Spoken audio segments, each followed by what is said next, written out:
اختلاف کرتے ہیں کہ یہ بدعت ہے، یہ حضرت عمر نے وہ سوئے ہوئے تھے، اٹھے تو ان کو جملہ پسند آ گیا تو انہوں نے بولا کہ آپ یہ بھی لگا دو، فٹ کر دو ادھر۔ جب جو شیعہ کی اذان ہے اس میں علی ولی اللہ، تو کیا یہ بدعت نہیں ہے؟ پہلا سوال میرا یہ ہے کہ میں نے ابھی آپ کی 3-4 دن پہلے کلپ دیکھی تھی ایک، اس میں جو تھمب نیل لگا ہوا تھا سنی اذان کا نا پوسٹ مارٹم کیا ہوا ہے، اور حضرت عمر جو ہے وہ سو رہے تھے، ایسی ویڈیو بنی ہوئی ہے آپ کی جی جی جی جی تو اس میں مطلب جی جی تو اس میں آپ کا جو مطلب آپ کہتے ہیں کہ فجر کی اذان میں جو ہے نا وہ بدعت ہے ہماری، یہ جو صلاۃ خیر من النوم ہم کہتے ہیں، ٹھیک ہے، تو اس میں آپ اختلاف کرتے ہیں کہ یہ بدعت ہے، یہ حضرت عمر نے وہ سوئے ہوئے تھے، اٹھے تو ان کو جملہ پسند آ گیا تو انہوں نے بولا کہ آپ یہ بھی لگا دو، فٹ کر دو ادھر، ایسی بات ہے۔ اوکے اچھا اس میں ہاں تو ہم ایسا، یہ فجر کی اذان میں ایسا ہوتا ہے، ٹھیک ہے، تو میرا آپ سے سوال یہ ہے کہ جب جو شیعہ کی اذان ہے اس میں علی ولی اللہ، مطلب آپ 5 وقت نماز پڑھتے ہیں تو 5 وقت کی اذان دیتے ہیں، تو یہ علی ولی اللہ مطلب کیا یہ بدعت نہیں ہے؟ نہیں بدعت نہیں ہے نا، اس کی وجہ یہ ہے کہ پہلی بات ہے کہ شیعہ احادیث میں ہے، شیخ طوسی وغیرہ نے اپنے کتب میں روایت کیا کہ اس کی حدیث موجود ہے، شیخ طوسی مبسوط میں، اور اللہ بھلا کرے دوسروں نے بھی نقل کیا کہ اس کی حدیث موجود ہے کہ اذان میں اشہد ان علی ولی اللہ ہے یہ، لیکن یہ شاذ احادیث ہے، مشہور احادیث نہیں ہے، پہلی بات یہ روایت میں۔ دوسری بات یہ ہے کہ ہم لوگ اکثر لوگ شیعہ جو اشہد ان علی ولی اللہ کہتے ہیں وہ جزئیت کی نیت سے نہیں کہتے کہ اذان کا جزء ہے، وہ مثلا جیسے آپ نماز میں کہتے ہیں نا صلی اللہ علیہ یا رسول اللہ وسلم علیہ یا حبیب اللہ، اذان سے پہلے کہتے ہو، یا مثلا اللہ اکبر جل جلالہ، اب آپ نے کہا اللہ اکبر جل جلالہ، یہ کوئی حرام ہے بھائی؟ یہ کوئی بدعت ہے؟ آپ نے اذان چینج کیا، اذان تو اذان نے چینج نہیں کیا نا آپ نے، کیونکہ آپ کی یہ نیت ہی نہیں ہے کہ اذان کا جزء ہے، یہ تو ویسے ہی ذکر ہے،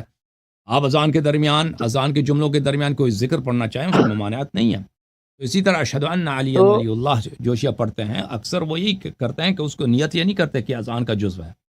وہ اس طرح پڑھتے ہیں کہ یہ ایک مستحب ذکر ہے، ٹھیک ہے نا، لیکن اس کی حدیث بھی ہے، ختم بات، جب حدیث ہے تو بات ہی کیا وہ نہیں دیکھیں نا، اگر اگر فجر کی اذان میں سے پڑھتے ہیں تو ہم بھی یہ نہیں کہتے کہ اس کا لازمی جز ہے، اگر اس کا لازمی جز یہ ہوتا تو باقی 4 وقت کی میں بھی پڑھتے ہیں۔ آپ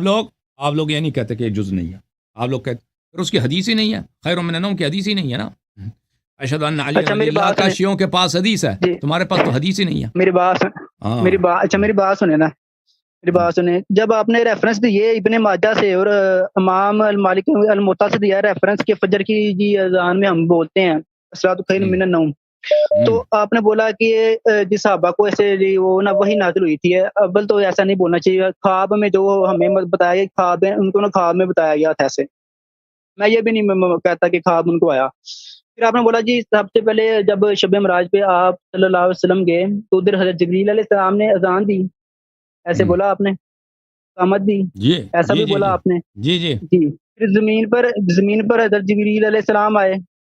تو پھر آپ صلی اللہ علیہ وسلم حضرت مولا علیہ السلام کی گود میں جو تھے سر رکھ کر سو رہے تھے، تو پھر وہ وہی نازل ہوئی اور انہوں نے پھر اذان دی، تو پھر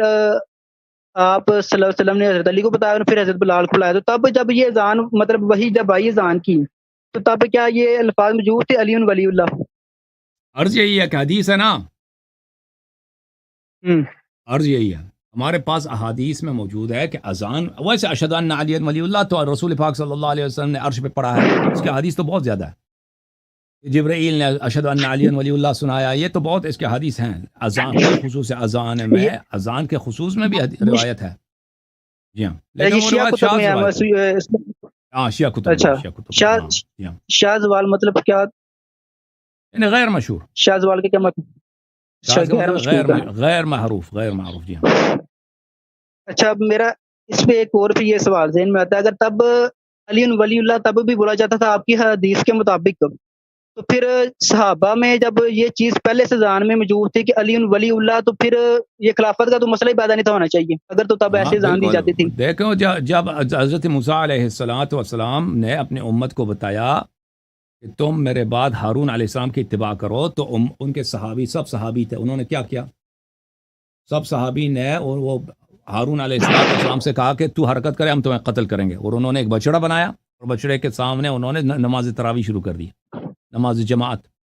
بچڑے کے سامنے بت بنائے ان لوگوں نے، بت کی عبادت شروع کر دی۔ تو یہ اگر لوگ گناہ کریں، ہاں لوگ گناہ کریں، تو اس سے یہ نہیں ہوتا کہ وہ بھائی پیغمبر نے موسیٰ علیہ السلام نے ان کو نہیں بتایا تھا کہ اللہ ایک ہے، ان کو غلط فہمی ہو گئی ہے، انہوں نے بتایا تو ان کو غلط فہمی ہو گئی تو انہوں نے بچڑے کی عبادت شروع کی ہے، ٹھیک ہے نا۔ اللہ اور رسول صلی اللہ علیہ وسلم نے بہت ساری باتیں کھلی کھلی بتائی ہیں، امت اس کو نہیں مانتی، تو اس کا مطلب یہ نہیں کہ انہوں نے بتایا نہیں ہے۔ اوکے، اچھا، مطلب کہ شیعہ کے مطابق کہ علی ولی اللہ پہلے سے موجود تھا جان ہے، لیکن یہ آگے ہم 10 دفعہ بتا دیا، 10 دفعہ بتا دیا بھائی، تجھے پتہ نہیں کیا تجھے ہو گیا،